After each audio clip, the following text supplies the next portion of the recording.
My name is Garbrielle Poole. I am a rising sophomore biology major at Fisk University in Nashville, Tennessee, and I'm an aspiring OBGYN. Hi, I am Alison Wuerful, and I am a first-year genetics and genomics PhD student. Well, my name is Adelman. I'm a professor in the Department of Entomology. I happen to be the chair of the genetics program here at A&M. Okay, my name is Clint Magill. I'm a professor in genetics in the Department of Plant Pathology and Microbiology, and I've been teaching genetics here since 1969, which is 56 years or something. Grad school, yay or nay? How are you feeling? Nay, I'm probably going the medical school route for sure. This was an experience that I chose to do just to open up my options and open up like my eyes to like the general research side of things. And I'm starting to see that research is just not my niche. I like to be a little bit more hands-on and like actually in the clinical side and hospital side of things. So probably not grad school, but I do believe that down the road my mind could change. I think grad school is a great idea. Favor of grad school? Yes, I'm very much in favor of grad school. Oh, a fantastic idea. I think it gets you somewhere for sure. And I don't know how hard jobs are to get now, but I know when I was finishing graduate school, I said, well, I'm going to do a postdoc or two. And my advisor at Cornell had maybe an inch thick board with job openings. When I finished a year of postdoc, there were hardly any. I want to be an OBGYN or a midwife. Traveling midwife is really piquing my interest right now just because one of my main goals is to like lower the mortality rate of poverty pregnancies and minority pregnancies as well. So traveling like to those minority areas and those poverty-induced populations and helping out there is like one of my big goals. So that's like my personal career in biology, but I feel like biology is such a broad concept nowadays that you can really go anywhere with that. Plant biology, human biology, research, medical. Answering, or I guess researching the questions that really matter and having more of an impact. That's why I think grad school is a great idea, is because you can actually work one-on-one with people who know the field really well and know what questions need to be solved. But yeah, just solving life's riddles. Career in biology could be almost anything, right? So, study of life, its potential, its encoding, what it can do, how it impacts the world, it's far and wide. Well, as I tell my undergraduate students, I've got in the most exciting kind of a profession that you could possibly get in. If you think about what's happened since I was a graduate student, and we knew that DNA was genetic information, but the idea of having sequences to use and stuff like that was just unthinkable. So OBGYN really piques my interest because when I was 9, my mom gave birth to my little sister, and I went to go watch her give birth to my little sister, and I have watched all of the rest of my siblings be born since then. And I just thought that it was such a really cool process, like the idea of bringing life and stuff like that. And then from there, I went to research into doulas and midwifery and how the holistic health plays into it. And then that's when I got into the maternal mortality rates and things like that, especially of Black females. And being a Black female myself in white America, that's not really built for people that look like me, especially when my rights are being constantly taken away from me after we have fought so long to get them here. That is one of my biggest motivations because I don't want kids myself, I don't want people coming after me, my younger siblings, to have to go through these things. Like, I want to be the voice, I want to be the representation in this field that can possibly lead to the change. I think a lot of people aren't looking at how biology is also being affected by politics and the government side of things. I don't think people are realizing how that's tying in a whole lot, because a lot of our biology is being limited by what our government and what politics are doing. So that's another reason I want to get into OBGYN specifically, because a lot of females' reproduction rights are being taken away from them as far as use of even contraceptives even. And like the policies that are being talked about or trying to be introduced are very crazy.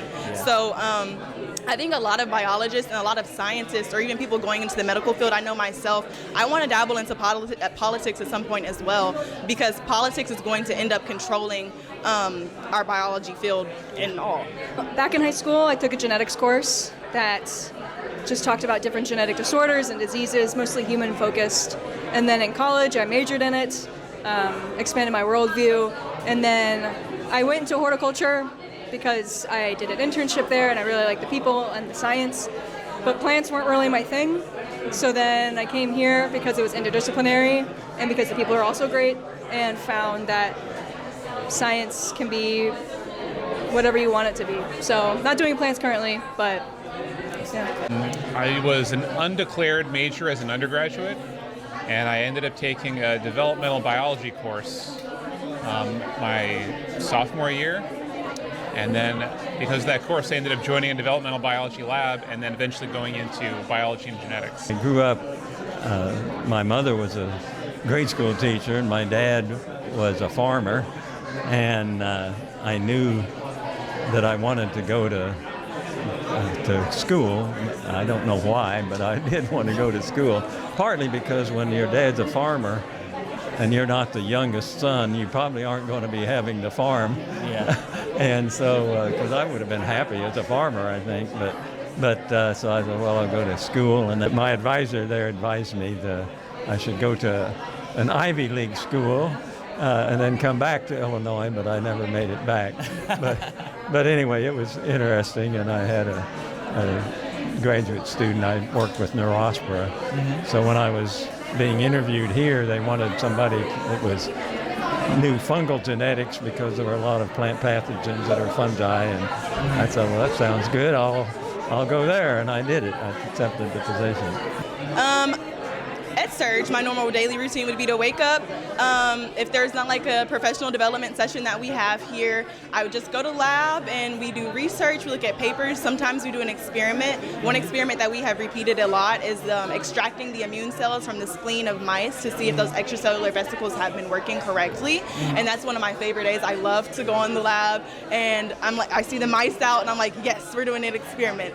Dissections tend to deter a lot of people away, but I love gory things. At one point I wanted to be a trauma surgeon, so it's very enthusiastic for me. That's probably my favorite part.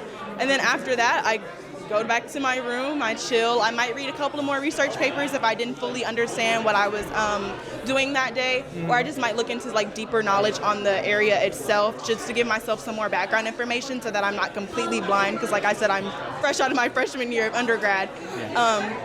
So yeah, it's a pretty chill day. This program has been a pretty laid-back experience. Daily routine, wake up, go to lab, go home. And then work out, meal prep. But yeah, mostly in lab. Put out fires, respond to things that are very pressing. Well, right now it's not so good because my wife is very, very ill, and so I generally work a half a day and hire somebody to be with her those times. But for years I was here day and night. I would work weekends too. I'm not one of the people who can have a whole herd of graduate students. I only like one or two at a time. Right now I just have one and she's doing great. Like I said, now I'm only working about half days, and I've always had, ever since I've been here, 2 classes every semester, an undergraduate and a graduate, and then I have a summer. So, my lab is going over the therapeutic mechanisms of iPSC, MSC-derived extracellular vesicles, on the effects of that on dry mouth caused by Sjogren's disease and radiation. So Sjogren's disease is an autoimmune disease that affects your lacrimal glands and your salivary glands, and it causes extreme dry mouth and extreme dry eye, to the point where it causes problems with eating, blinking, and it actually changes your lifestyle. This disease can be random, it could just occur, or it can be influenced by radiation. This often happens with cancer patients who have had head and neck radiation, and the radiation tends to destroy those cells, and the immune cells start to dysfunction and they don't help correctly. So we're just trying to figure out if the extracellular vesicles that we make in the lab can change or be a permanent solution or a more long-lasting solution to dry mouth and help with those immune cells and the regulation. I am researching using the fly model, so using Drosophila.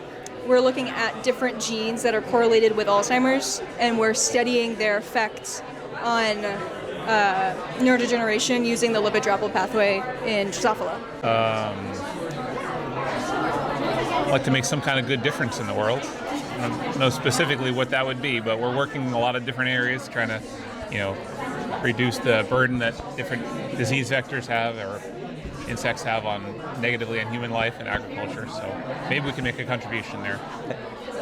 I think some of our work with GWAS nowadays, being able to identify some genes that contribute to resistance.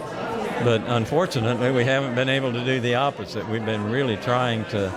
We have a couple hundred isolates of Colletotricum sylvaneola that differ on different hosts as far as their ability to cause disease, and we have not been able to track any gene that is critical to that. Now, I'm sure they're there, but we just, it's so easy to miss score or something like that we haven't. So that seems right off the top of my head, some of what I would say, but if I thought about it more, I might say something else. So I have, I'm a part of a sorority, Delta Sigma Theta Sorority Incorporated, and I have been traveling to Houston every weekend to see some of my line sisters. Most of the time, my free time is spent going there during the weekends and having sleepovers with them, just having girl time, doing girl things, going to go get our nails done or things like that. Besides that, I write poetry. That's one of my favorite pastimes. I actually have a poetry TikTok. So I love to write poetry. If I'm bored, I'll probably open up my notes in my phone and just start typing and writing. Do you want to shout out your poetry TikTok? London James Poetry, LONDONJAMES Poetry on TikTok. I like working out. I like watching TV, hang out with my boyfriend, hang out with my friends. Yeah. I was at Stoneco yesterday. Stoneco? Yeah, it's our bouldering gym in town. Okay. Rock climbing. Very cool, very cool. And what would you be doing if you weren't a researcher? Oh, I would probably be a martial arts instructor. Dang. Do you do any martial arts? Not for a long time, but I was offered that as a career, and I turned it down. My other option I thought about was computer science, and of course it would have done sort of the same thing, but I wanted something that was more applied in a sense for me, and I always thought, well, I'd help the corn farmers and bean farmers in Illinois when I got done, so I'm helping sorghum and cotton people here, I guess, but anyway, it was sort of worked out.